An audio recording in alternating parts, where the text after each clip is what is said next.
ಕರ್ನಾಟಕದ ಸಾಂಸ್ಕೃತಿಕ ರಾಜಧಾನಿ, ಕದಂಬರ ನಾಡು. ಬನವಾಸಿ ಅಂದರೆ ನೆನಪಾಗೋದು ಇಲ್ಲಿನ ಮಧುಕೇಶ್ವರ. ಆದರೆ ಪ್ರತಿ ವರ್ಷ ಚೈತ್ರ ಮಾಸದ ಮಗ ನಕ್ಷತ್ರದಂದು ಇಲ್ಲಿ ಒಂದು ಅದ್ಭುತವೇ ನಡೆಯುತ್ತದೆ. ಅದುವೇ ನಾಡಿನ ಅತಿ ಎತ್ತರದ ಬನವಾಸಿಯ ಮಹಾರಥೋತ್ಸವ. ಬರೋಬ್ಬರಿ 4 ಶತಮಾನಗಳ ಇತಿಹಾಸವಿರುವ ಈ ರಥದ ವಿಶೇಷತೆಗಳೇನು ಎಂಬುದನ್ನು ಈ ವಿಡಿಯೋದಲ್ಲಿ ತಿಳಿಯೋಣ.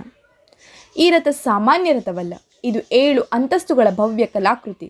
ಸಾಮಾನ್ಯವಾಗಿ ರಥಗಳಿಗೆ 4 ಚಕ್ರಗಳಿರುತ್ತವೆ, ಆದರೆ ಈ ಮಹಾರಥಕ್ಕೆ 6 ಬೃಹತ್ ಚಕ್ರಗಳಿವೆ.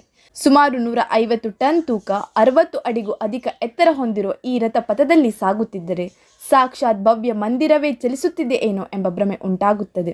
ಈ ರಥೋತ್ಸವದ ಅತಿ ದೊಡ್ಡ ವಿಶೇಷ ಅಂತಂದರೆ ಇಲ್ಲಿನ ಸಾಮರಸ್ಯ. ಜಾತಿಯ ಭೇದವಿಲ್ಲದೆ ರಥದ ಚಕ್ರಕ್ಕೆ ಎಣ್ಣೆ ಹಾಕುವುದರಿಂದ ಹಿಡಿದು ರಥ ನಿರ್ಮಾಣ ಮಾಡುವವರು, ಪೂಜೆ ಮಾಡುವವರು, ರಥಕ್ಕೆ ಸನ್ನೆ ಹಾಕುವವರು, ಹೀಗೆ ಪ್ರತಿಯೊಂದು ವರ್ಗಕ್ಕೂ ಇಲ್ಲಿ ತನ್ನದೇ ಆದ ಜವಾಬ್ದಾರಿ ಇದೆ. ಸಹಸ್ರಾರು ಸಂಖ್ಯೆಯಲ್ಲಿ ಸೇರುವ ಭಕ್ತ ಸಮೂಹವೇ ನಮ್ಮ ನಾಡಿನ ಭಾವೈಕ್ಯತೆಗೆ ಇಲ್ಲಿ ಸಾಕ್ಷಿಯಾಗುತ್ತದೆ. ಇಲ್ಲಿಯ ರಥದ ಇತಿಹಾಸ ಕೆದಕಿದರೆ ನಮಗೆ ಸಿಗೋದು ಕ್ರಿಸ್ತಶಕ 1608ರ ಕಾಲಘಟ್ಟ. ಸೋದೆ ಅರಸರಾದ ಶ್ರೀ ರಾಮಚಂದ್ರ ನಾಯಕರು ಈ ರಥವನ್ನು ಮಧುಕೇಶ್ವರ ದೇವರಿಗೆ ಉಡುಗೊರೆಯಾಗಿ ನೀಡಿದ್ದರು. ಅಂದಿನಿಂದ ಇಂದಿನವರೆಗೂ ಈ ಪರಂಪರೆ ಮುಂದುವರಿಯುತ್ತಾ ಬಂದಿದೆ. ಸುಮಾರು 415 ವರ್ಷಗಳ ಕಾಲ ತನ್ನ ಸೇವೆ ಸಲ್ಲಿಸಿದ ಈ ಭವ್ಯ ರಥ ಇಂದು ದೇವಸ್ಥಾನದ ಮುಂದೆ ಮೌನವಾಗಿ ಅಂದಿನ ವೈಭವಕ್ಕೆ ಸಾಕ್ಷಿಯಾಗಿ ನಿಂತಿದೆ. ಅದರ ಜಾಗದಲ್ಲಿ ಇನ್ನೊಂದು ಭವ್ಯ ರಥ ಸಂಪೂರ್ಣವಾಗಿ ಹಳೆಯ ರಥವನ್ನೇ ಹೋಲುತ್ತಿದ್ದು ಕಳೆದ 3 ವರ್ಷಗಳಿಂದ ಸೇವೆ ಸಲ್ಲಿಸುತ್ತಿದೆ. ದಕ್ಷಿಣ ಭಾರತದಲ್ಲಿ ಅತಿ ಎತ್ತರದ ತೇರು ಎನಿಸಿಕೊಂಡಿರುವ ಈ ತೇರು ಇವತ್ತಿನಕ್ಕಿಂತಲೂ ಹಿಂದೆ ಇನ್ನೂ ಎತ್ತರವಾಗಿತ್ತಂತೆ. ಇವಾಗ 7 ಅಂತಸ್ತುಗಳಿದ್ದರೆ ಹಿಂದೆ 9 ಅಂತಸ್ತುಗಳಿದ್ದವಂತೆ. ಆದರೆ 19ನೇ ಶತಮಾನದಲ್ಲಿ ಬನವಾಸಿಗೆ ಬಂದಿದ್ದ ಬ್ರಿಟಿಷ್ ಅಧಿಕಾರಿಯೊಬ್ಬ ರಥದ ಶಿಖರವನ್ನು ನೋಡುವಾಗ ಆತನ ಟೊಪ್ಪಿ ಕೆಳಗೆ ಬೀಳ್ತದೆ. ಇಷ್ಟು ಎತ್ತರ ತೊಂದರೆಯಾಗಬಹುದು ಎಂಬ ಕಾರಣಕ್ಕೆ 9 ಅಂತಸ್ತಿನ ರಥದ ಎತ್ತರವನ್ನು 7 ಅಂತಸ್ತಿಗೆ ಕಡಿಮೆ ಮಾಡಲಾಯಿತು ಎನ್ನಲಾಗುತ್ತದೆ. ಇಂತಹ ಭವ್ಯ ಇತಿಹಾಸವನ್ನು ಹೊಂದಿರುವ ರಥ ಸುಮಾರು 1250 ಗಜಗಳಷ್ಟು ದೂರ ಸಂಚರಿಸುತ್ತದೆ. ಮಧ್ಯರಾತ್ರಿ ಸುಮಾರು 1 ಗಂಟೆಗೆ ಹೊರಟರೆ ಬೆಳಗಿನ ಜಾವ 5 ಗಂಟೆ ಹೊತ್ತಿಗೆ ಮರಳಿ ಬರುತ್ತದೆ.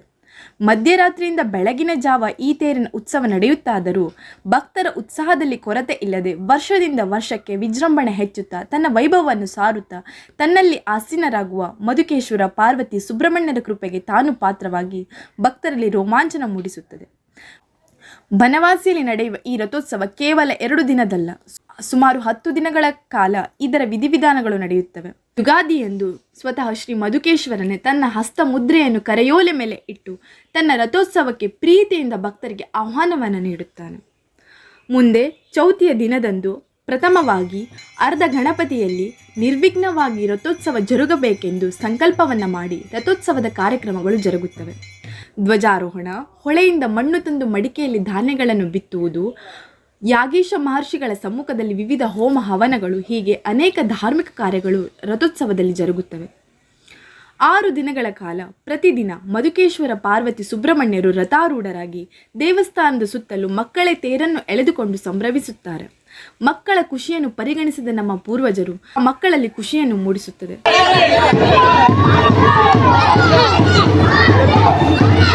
ಮಕ್ಕಳ ತೇರಿನ ನಂತರ ತಿರುಗುಣಿ ತೇರು ನಂದಿ ಮಂಟಪದವರೆಗೆ 6 ದಿನಗಳ ಕಾಲ ಎಳೆಯಲಾಗುತ್ತದೆ. ಈ ತೇರನ್ನು ಹೆಚ್ಚಾಗಿ ಹೆಂಗಸರು ಎಳೆದುಕೊಂಡು ಹೋಗಿ ಖುಷಿ ಪಡ್ತಾರೆ. ನಂತರ ಹೂವಿನ ತೇರು ಅಂದರೆ ಸಣ್ಣ ತೇರು, ನಂತರ ಮಹಾಸೈಂದನ ಅಂದರೆ ದೊಡ್ಡ ತೇರು. ಇವೆರಡು ತೇರುಗಳು ಸಾವಿರಾರು ಭಕ್ತರ ಭಕ್ತಿಗೆ ಸಾಕ್ಷಿಯಾಗುತ್ತವೆ. ಈ 2 ತೇರುಗಳನ್ನು ಬರೀ ಹಗ್ಗದಿಂದ ಮಾತ್ರ ಎಳೆಯಲು ಸಾಧ್ಯವಾಗುವುದಿಲ್ಲ. ಹಾಗಾಗಿ ಪ್ರತಿ ಚಕ್ರಕ್ಕೂ ಸುತ್ತಮುತ್ತಲಿನ ಒಂದೊಂದು ಹಳ್ಳಿಯಿಂದ ಒಂದೊಂದು ಚಕ್ರದ ಜವಾಬ್ದಾರಿ ಹೊತ್ತು ಸನ್ನಿ ಅಂದರೆ ಮರದ ತುಂಡುಗಳಿಂದ ಚಕ್ರಕ್ಕೆ ನೂಕಿ ಚಕ್ರ ಮುಂದೆ ಸಾಗುವಂತೆ ಮಾಡ್ತಾರೆ. ದೊಡ್ಡ ತೇರು ಸಂಪನ್ನಗೊಂಡ ನಂತರ ಮಧುಕೇಶ್ವರನು ಪಾರ್ವತಿ, ಸುಬ್ರಹ್ಮಣ್ಯರನ್ನು ಬಿಟ್ಟು ತಾವೊಬ್ಬರೇ ಮೃಗಬೇಟೆಗೆ ಹೋಗ್ತಾರೆ. ಇದರಿಂದ ಕೋಪಗೊಂಡಂತಹ ಪಾರ್ವತಿಯು ದೇವಾಲಯದ ಬಾಗಿಲನ್ನು ಮುಚ್ಚಿ ಮಧುಕೇಶ್ವರನನ್ನು ನಂತರ ಇಬ್ಬರ ಮಧ್ಯೆ ಸಂವಾದ ನಡೀಲಿಕ್ಕೆ ಆರಂಭವಾಗುತ್ತದೆ. ಕೊನೆಗೂ ಪಾರ್ವತಿಯ ಮನವನ್ನು ಒಲಿಸಿ ಮಧುಕೇಶ್ವರ ದೇವಸ್ಥಾನವನ್ನು ಪ್ರವೇಶಿಸ್ತಾರೆ. ಮಾರನೇ ದಿನ ಓಕುಳಿ, ಮತ್ತೆ ವಾಯುವಿಹಾರ, ಹೀಗೆ ನಡೆದು ಮತ್ತೆ ಮಾರನೇ ದಿನ, ಮೊದಲನೇ ದಿನ ಮಡಿಕೆಯಲ್ಲಿ ಬಿತ್ತಿದ ಧಾನ್ಯಗಳು ಮೊಳಕೆಯೊಡೆದು ಸಣ್ಣ ಗಿಡಗಳಾಗಿರುತ್ತವೆ. ಯಾವ ಗಿಡ ಯಾವ ದಿಕ್ಕಿನಲ್ಲಿ ಸಮೃದ್ಧವಾಗಿ ಬೆಳೆದಿರುತ್ತದೆಯೋ ಆ ಬೆಳೆ ಆ ದಿಕ್ಕಿನಲ್ಲಿ ಸಮೃದ್ಧವಾಗಿ ಬೆಳೆಯುತ್ತದೆ ಅಂತ ಹೇಳಲಾಗುತ್ತೆ. ಆ ಗಿಡಗಳನ್ನು ಪಲ್ಲಕ್ಕಿಯಲ್ಲಿ ಇಟ್ಟು ಯಾಗೀಶ ಮಹರ್ಷಿಗಳ ಜೊತೆ ಕರೆದುಕೊಂಡು ಮಧುಕೇಶ್ವರ, ಪಾರ್ವತಿ, ಸುಬ್ರಹ್ಮಣ್ಯ ದೇವರು ಕರ್ಮಗುಡಿಯ ಬಳಿ ಹೋಗಿ ಅಲ್ಲಿ ಕರ್ಮದೇವರ ಗುಡಿಯಲ್ಲಿ ಆಸೀನರಾಗ್ತಾರೆ. ಹೊಳೆಯಲ್ಲಿ ಭಕ್ತರಿಗೆ ಪುರೋಹಿತರು ಮಧುಕೇಶ್ವರನ ಪಾದುಕೆಯಿಂದ ಹೊಳೆಯ ನೀರನ್ನು ತಲೆಯ ಮೇಲೆ ಹಾಕ್ತಾರೆ. ಇದನ್ನು ಪುಣ್ಯ ಸ್ನಾನ ಅಂತ ಹೇಳಲಾಗುತ್ತೆ. ದೇವಸ್ಥಾನಕ್ಕೆ ಬಂದು ಮತ್ತೆ ಯಾಗೀಶ ಮಹರ್ಷಿಗಳ ಸಮ್ಮುಖದಲ್ಲಿ ಹೋಮ ನಡೆಸಿ ಧ್ವಜವನ್ನು ಕೆಳಗಿಳಿಸಿ ಮಧುಕೇಶ್ವರಿಗೆ ಪೂಜೆ ಸಲ್ಲಿಸಲಾಗುತ್ತೆ. ಹೀಗೆ ಹೇಳುತ್ತಾ ಹೋದರೆ ವಿಧಿವಿಧಾನಗಳು ಇನ್ನೂ ತುಂಬಾ ಇವೆ. ನಾ ತಿಳಿದ ಅಲ್ಪ ಸ್ವಲ್ಪ ವಿಷಯಗಳ ಬಗ್ಗೆ ನಿಮ್ಮ ಹತ್ರ ಈ ವಿಡಿಯೋ ಮೂಲಕ ಹಂಚಿಕೊಂಡಿದ್ದೀನಿ.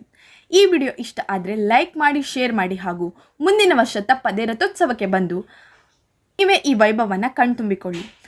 ಹಾಗೆ ಚಾನೆಲ್ನ ತಪ್ಪದೇ ಸಬ್ಸ್ಕ್ರೈಬ್ ಮಾಡಿ. Thank you for watching. ಇದು ನಿಮ್ಮ ಶಟೀಸ್ ಇನ್ಫೋ.